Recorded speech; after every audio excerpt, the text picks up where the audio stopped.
ಅಲ್ಲ, ಸಾಲದ ಅದಕ್ಕೊಂದು ಇತಿಮಿತಿ ಇದೆ. 25% ಒಳಗಡೆ ಇರಬೇಕು ಅಂತಕ್ಕಂಥ ನಿಯಮ ಏನಿದೆ ಅದ್ರ ಒಳಗಡೆನೇ ಇದೆ. ಹೆಚ್ಚು ಅಂತಂದರೆ ಈಗ ನಮ್ಮ ಸಾಲದ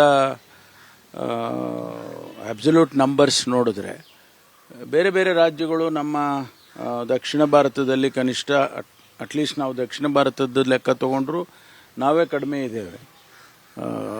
ಅವ್ರು ನಮಗಿನ್ನ ಜಾಸ್ತಿ ಇರೋರು ಎಲ್ಲರೂ ಇದ್ದಾರೆ. ಮಹಾರಾಷ್ಟ್ರದಲ್ಲಿ 9.5 ಕೋಟಿಗೆ ಹತ್ತತ್ರ ಅವರು ತೊಗೊಂಡಿದ್ದಾರೆ. ಹಾಗೆ ಬೇರೆ ಬೇರೆ ರಾಜ್ಯದವರು ಕೂಡ ತೊಗೊಂಡಿರ್ತಾರೆ. ಆದರೂ ನಾವು ವಿದಿನ್ ಅವರ್ ಫೈನಾನ್ಷಿಯಲ್ ಡಿಸಿಪ್ಲಿನಲ್ಲಿ ಇದ್ದೇವೆ. ಇನ್ನೊಂದು ಫೋನ್ ಟ್ಯಾಪಿಂಗ್ ವಿಚಾರವಾಗಿ ಸರ್, ಮತ್ತೆ ಒಂದು ಆರೋಪ ಇರುವಂಥದ್ದು DCM ರವರ ಬಣ್ಣದ ಕಾಲ್ಗಳನ್ನು ಟ್ಯಾಪ್ ಮಾಡಬೇಕು, ಅವರ ಮೂವನ್ನು ನೋಡಬೇಕು ಅಂತ ಸಿದ್ದರಾಮಯ್ಯನವರು ಫೋನ್ ಟ್ಯಾಪಿಂಗ್ ಮಾಡ್ತಾ ಇದ್ದಾರೆ. ನೋಡಿ, ಇದನ್ನು ಹೇಳೋರು ಯಾರು? ಆರೋಪಕರು ಯಾರಿಗೂ ಅವರಿಗೆ ಗೊತ್ತಿಲ್ಲದೆ ಮಾಹಿತಿಗಳಿಲ್ಲದೆ ಮಾತಾಡ್ತಾರೆ. ಸ್ಪೆಸಿಫಿಕ್ ಆಗಿ ಹೇಳಿ ಇಂಥವ್ರು ಟ್ಯಾಪ್ ಮಾಡಿದ್ದೀರಾ ಅಂತ ನೀವು ಅವ್ರಿಗೆ ಗೊತ್ತಿರಬೇಕಲ್ವಾ. ಸುಮ್ಮನೆ ಒಂದು ಏನೋ ಗಾಳಿನಲ್ಲಿ ಗುಂಡು ಹೊಡೆದ್ಬಿಟ್ರೆ ಏನು ಲೆಕ್ಕ ಅದು? ಅವರು ಸ್ಪೆಸಿಫಿಕ್ ಆಗಿ ಇಂಥವ್ರು ಫೋನ್ ಟ್ಯಾಪ್ ಮಾಡಿದ್ದೀರಾ ನೀವು ಅಂಥ ಮಾಹಿತಿ ಇದ್ದರೆ ಹೇಳಿ ನಮಗೆ. ಸುಮ್ಮನೆ ಒಂದು ಪಾಸಿಂಗ್ ರೆಫರೆನ್ಸ್ ಥರ ಹೇಳಿದ್ರೆ ಪ್ರಯೋಜನ ಇಲ್ಲ. ಯಾವ ಫೋನ್ ಟ್ಯಾಪಿಂಗು ಕೂಡ ನಡೀತಾ ಇಲ್ಲ ಅಂತ ಹೇಳಿ ಈಗಾಗಲೇ ಮುಖ್ಯಮಂತ್ರಿಗಳು ಹೇಳಿದ್ದಾರೆ, ನಾನು ಹೇಳಿದ್ದೇನೆ.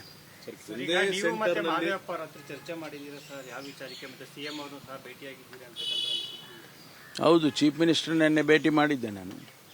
ಭೇಟಿ ಮಾಡಿ ನಮಗೆ ನಮ್ಮ ಇಲಾಖೆವು ಕೆಲವು ಬಡ್ಜೆಟ್ಟಿಗೆ ಸೇರಿಸ್ಕೊಳ್ಬೇಕು ಅಂತೇಳಿ, ಆಮೇಲೆ ನಮ್ಮ ತುಮಕೂರು ಜಿಲ್ಲೆಗೂ ಕೂಡ ಕೆಲವು ನಾನು ಏನು ಬೇಡಿಕೆ ಇಟ್ಟಿದ್ದೆ ಅದನ್ನು ಬಡ್ಜೆಟ್ ಸ್ಪೀಚಲ್ಲಿ ತರಬೇಕು ಅಂತ ಹೇಳಿ ನಾನು ಅವ್ರಿಗೆ ಕೇಳಕ್ಕೆ ಹೋಗಿದ್ದೆ.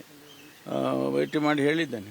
ಸರ್, KPSC ಒಂದೇ ಸೆಂಟರ್ನಲ್ಲಿ ಕಂಟಿನ್ಯೂ ಸೀರಿಯಲ್ ನಂಬರ್ಗಳು ಸುಮಾರು 15 ಆಯ್ಕೆ ಆಗಿದ್ದಾವೆ. ಇದನ್ನ ಮತ್ತೆ ಈಗ ಸಾಮಾಜಿಕ ಜಾಲತಾಣದಲ್ಲಿ ಈ ರೀತಿ ಪರೀಕ್ಷೆ ನಡೆಸಿ ವ್ಯವಹಾರ ಮಾಡೋಂಗಿದ್ರೆ KPSCನೇ ಮುಚ್ಚಿಬಿಡಿ, ನೇರವಾಗಿ ಆಕ್ಷನ್ ಮಾಡಿ ಅನ್ನೋ ಥರ ಒಂದು ಸಂದೇಶ ಬಂದಿದೆ ಸರ್.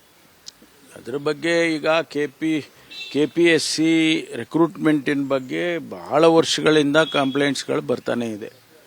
ನಾವು ಪದೇ ಪದೇ ಇದನ್ನು ಅವರಿಗೆಲ್ಲ ಕರೆಸಿ ಮುಖ್ಯಮಂತ್ರಿಗಳು ಮಾತಾಡಿ ಅಲ್ಲಿನ ವ್ಯವಸ್ಥೆಗಳು ಸೆಕ್ರೆಟರಿಗಳು ಚೇಂಜ್ ಮಾಡಿ ಅದೆಲ್ಲ ಬೇಕಾದಷ್ಟು ಸ್ಟೆಪ್ಸನ್ನು ತೊಗೊಂಡಿದ್ದಾರೆ. ಆದರೂ ಕೂಡ ಈ ರೀತಿ ಆಗ್ತದೆ ಅಂತ ಅಂದಾಗ ಸ್ಪೆಸಿಫಿಕ್ ಆಗಿ ಯಾರು ಅದರಲ್ಲಿ ಹೊಣೆ ತಗೋಬೇಕಲ್ಲ, ಯಾರಾದರೂ ಸೆಕ್ರೆಟ್ರಿನೋ ಚೇರ್ಮನ್ನೋ ಯಾರಾದರೂ ಹೊಣೆ ತಗೋಬೇಕಾಗುತ್ತೆ.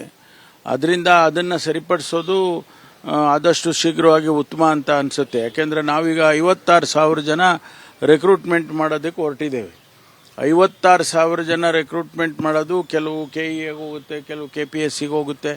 ಈ ಸಂದರ್ಭದಲ್ಲಿ ಈ ಗೊಂದಲಗಳು ಆಗಬಾರ್ದು ಮತ್ತು ನ್ಯಾಯಯುತವಾಗಿ ಟ್ರಾನ್ಸ್ಪರೆಂಟ್ ಆಗಿ ಆಗಬೇಕು. ಅದಕ್ಕೆ ಏನು ಸ್ಟೆಪ್ಸ್ ತಗೋಬೇಕು ಅದನ್ನೆಲ್ಲ ನಾವು ಮಾಡ್ತೇವೆ. ಖಮೇನಿಯವರ ಹತ್ಯೆ ಆದಂಥ ಸಂದರ್ಭದಲ್ಲಿ ರಿಚ್ಮಂಡ್ ಸರ್ಕಲ್ ಆಗಿರ್ಬೋದು, ರಾಜ್ಯದಲ್ಲೂ ಕೂಡ ಒಂದಿಷ್ಟು ಹೋರಾಟ ನಡೀತು, ಪ್ರತಿಭಟನೆ ನಡೀತು. ಬಜರಂಗ ದಳದಿಂದ ಒಂದು ದೂರನ್ನ DG ರವರಿಗೆ ಕಮಿಷನರ್ ನೀಡಲಾಗಿರುವಂಥದ್ದು ಏನು ಅಂದರೆ, ಸೈನಿಕರು ಹುತಾತ್ಮರಾದಾಗ ಯಾರು ಬೀದಿಗೆ ಬರಲ್ಲ. ಯಾವುದೋ ದೇಶದಲ್ಲಿ ಯಾವುದೋ ಒಬ್ಬ ನಾಯಕ ಹುತಾತ್ಮ ಆಗ್ತಾನೆ ಅಂದಾಗ ಅವ್ರ ವಿರುದ್ಧ ಪ್ರಕರಣ ದಾಖಲಾಗಲ್ಲ. ಅಶೋಕ್ ನಗರ ಇನ್ಸ್ಪೆಕ್ಟರ್ನ ಪ್ರಶ್ನೆ ಮಾಡಿದ್ರೆ ಅವರು ಉಲ್ಟಾ ಮಾತಾಡ್ತಾರೆ ಅಂತ ಒಂದು. ನಮಗೆ ಒಂದು ವರ್ಗದ ಮೈನಾರಿಟಿ ಜನ ಅವರು ಖೊಮೇನಿಯನ್ನು ಅವರು ಗುರುಗಳು ಅಂತೇಳಿ ಒಪ್ಕೊಂಡಿದ್ದಾರೆ. ಅವರು ತೀರ್ಕೊಂಡಾಗ ಸ್ವಾಭಾವಿಕವಾಗಿ ಅವರಿಗೆ ನೋವಾಗಿರ್ಬೋದು, ಅದನ್ನು ಎಕ್ಸ್ಪ್ರೆಸ್ ಮಾಡಿದ್ದಾರೆ. ಆದರೆ ನಮ್ಮ ದೇಶದ ಕಾನೂನಿನ ಒಳಗಡೆ ಆಗಬೇಕಲ್ಲ ಅದು. ಅದಕ್ಕೆ ಅವರು ಪ್ರೊಸೆಷನ್ ಮಾಡೋದಕ್ಕೆ ಪರ್ಮಿಷನ್ ಕೇಳಿರಲಿಲ್ಲ, ನಾವು ಕೊಟ್ಟಿರಲಿಲ್ಲ. ಆದರೂ ಮಾಡಿದ್ದಾರೆ ಅಂತೇಳಿ ಅವ್ರ ಮೇಲೆ ಈಗಾಗಲೇ ಕೇಸಸ್ಸನ್ನು ರಿಜಿಸ್ಟರ್ ಮಾಡೋದಕ್ಕೆ ಕ್ರಮ ತಗೊಂಡಿದ್ದಾರೆ ಪೊಲೀಸ್ನವರು. ಮುಂದಿನ ದಿನಗಳಲ್ಲಿ ಅವರಿಗೆ ನಾವು ಯಾವುದೇ ರೀತಿಯಲ್ಲಿ ಪ್ರೊಸೆಷನ್ ಮಾಡೋದಕ್ಕೆ ಅದಕ್ಕೆಲ್ಲ ಕೊಡೋದಿಲ್ಲ. ಯಾಕೆಂದರೆ ಈಗಾಗಲೇ ಕೋರ್ಟಲ್ಲೇ ಆದೇಶ ಮಾಡಿದ್ದಾರೆ, ಯಾವುದೂ ಪ್ರೊಸೆಷನ್ನಿಗೆ ನೀವು ಪರ್ಮಿಷನ್ ಕೊಡಬಾರ್ದು ಅಂತೇಳಿ ಮಾಡಿದ್ದಾರೆ. ಬೇಕಾದರೆ ನೀವು ಅಲ್ಲಿ ಫ್ರೀಡಮ್ ಪಾರ್ಕಲ್ಲಿ ಮಾಡ್ಕೊಳ್ಳಿ ಅಂತ ಹೇಳಿದ್ದಾರೆ. ನಾವು ಅದನ್ನು ಭಾಳ ಕಟ್ಟುನಿಟ್ಟಾಗಿ ಪಾಲಿಸ್ತಾ ಇದ್ದೀವಿ. ನಿನ್ನೆ ನಡೆದಂಥ ಪ್ರತಿಭಟನೆಯನ್ನು ವಿರುದ್ಧವಾಗಿ ನಾವು ಈಗಾಗಲೇ ಕೇಸಸ್ಸನ್ನು ರಿಜಿಸ್ಟರ್ ಮಾಡಿದ್ದೀವಿ.